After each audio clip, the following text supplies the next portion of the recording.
Hello, Kimmel Creek partners and friends. This last week, I had the opportunity to talk with April Sage. Now, April is the founder of Senior Housing Advisory Services, and her specialty is helping people craft individual plans for their next phase of housing.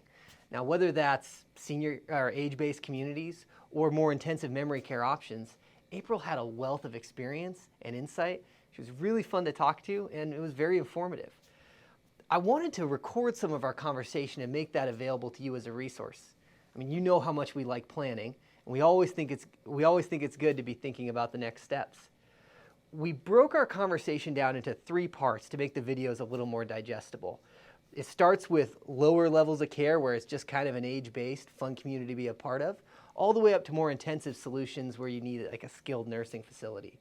Feel free to skip to the part that's right for you or your loved one, and I hope you find it a valuable resource. So April, what I'm kind of interested in is how somebody makes the decision to go to a medium care community, right? Like, how does that come about? How do you know when it's the right time? Or what's the process of saying, okay, I need to be in a place where I can get a little more support? Sure. Well, as mentioned earlier, there's independent, often properties have independent, assisted, and memory care. There is a combo. Sometimes they're skilled, but focused only on the assisted living portion. Usually it's an event that occurs in their life where they're in the hospital, and it is, the doctors have determined that it would not be safe for them to return home. Okay. And so you have to find something that will allow for them to live safely throughout the remainder of their life based on diagnoses and so forth. Yeah. There are a lot of options out there. So I'm fascinated by your business. When an event has happened, whatever that may be, doctor says, hey, this probably isn't the right situation for you anymore. Who's doing the reaching out? Is it the client, the patient themselves, the person who's moving into the community, or is it their kids? Is it the hospital? Is it all of the above? It is all of the above. Okay. Depending on the emergent level, whoever is closest to that person at that time, usually it's a POA or a spouse, power of attorney, my apologies, a spouse, whoever's in charge of that process. Oftentimes the hospital will provide a list of support services that they can reach out to help solve this issue. But I do get calls by the bedside. My mom is here. We just got word that she's unable to go home. Is there something you can do to help us? And so I do make bedside calls. I make home visit calls. Wherever I'm needed, that's where we try to figure it out. I would imagine that's a very scary time for most people, especially this concept of like, I've had this event, am I going to lose all of my independence? Yes.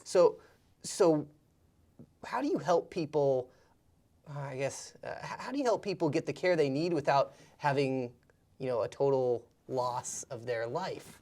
Does that make sense? Yeah. Well, first of all, I will say, when we are planning these things out, the goal is to have the person as self-sustaining as possible. When you start to lose all of what is important to you, there is a failure to thrive. Sure. There is a level of depression. You've gone through a catastrophic change, and you're wondering what your future is going to look like. So, it is encouraged to do a lot of the daily activities that they can do them as much as possible. Sometimes it requires a support person, so a standby shower person. So in case they fall or need help, that someone is there to kind of help them out, to get them out safely or hand them something. But again, oftentimes people feel as though if they move into a facility or an adult family home, a community. Skilled nursing facility. Those are facilities. Oftentimes when they move into those places, they think, oh, my life is over. Well, that's not the case. Everyone wants you to get back to a really strong baseline, whatever that looks like for you. Yeah. Now, again, as somebody is planning and going through this, these sound like the type of facilities, I mean, you might live in for 10 years or 20 years. I mean, it could be a very long time. Financially, what does that cost for them? So the apartment cost in an assisted living property, where you are now in the assisted living part of the building, those apartments run just a little bit more expensive than, let's say, the independent. Right. So you might be starting at $3,500 to $4,200 a month. And then care is on top of that. Oftentimes there is a point system or a care level system where these items are included in that care level. Those levels start at just, med management, simple things, all the way up to those who are bedbound. Not every facility, property, community will allow for a bedbound person or someone who requires two people to transfer them from point A to point B.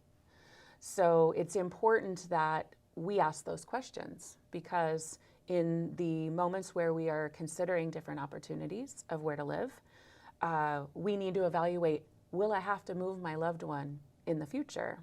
That goes all the way back to the budget question that you had just brought up.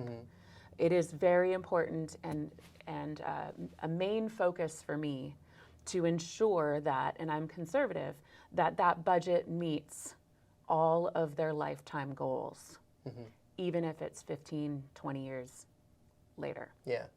So it sounds like, I mean, there's a wide range. It's just depending on what you need. I'm sorry. So that Yeah, first cost is somewhere around $600 and can work its way up to around $7,000 a month. Yeah, it's just kind of depending on what you need. Exactly. I really like how, you pull back my question to kind of a bigger view, which I think is an important point, that you have an event, you're focused on the now, how do we take care of now, but you're able to think, okay, well, now, but 10 years, 15 years, 20 years, what is this whole plan going to look like? Yes. April specializes in senior home advisory services. She's an independent business that offers this. If you have questions, feel free to reach out to her. And again, this is a planning process, and we really stress that you start early and you have a plan. Thank you.